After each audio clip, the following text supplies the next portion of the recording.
بسم الله الرحمن الرحيم.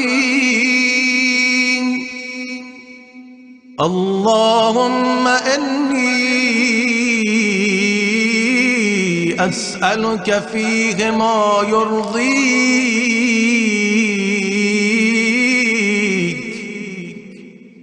وأعوذ بك مما يؤذيك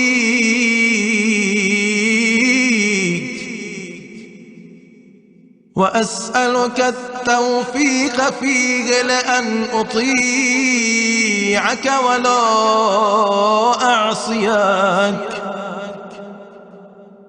يا جواد السائلين.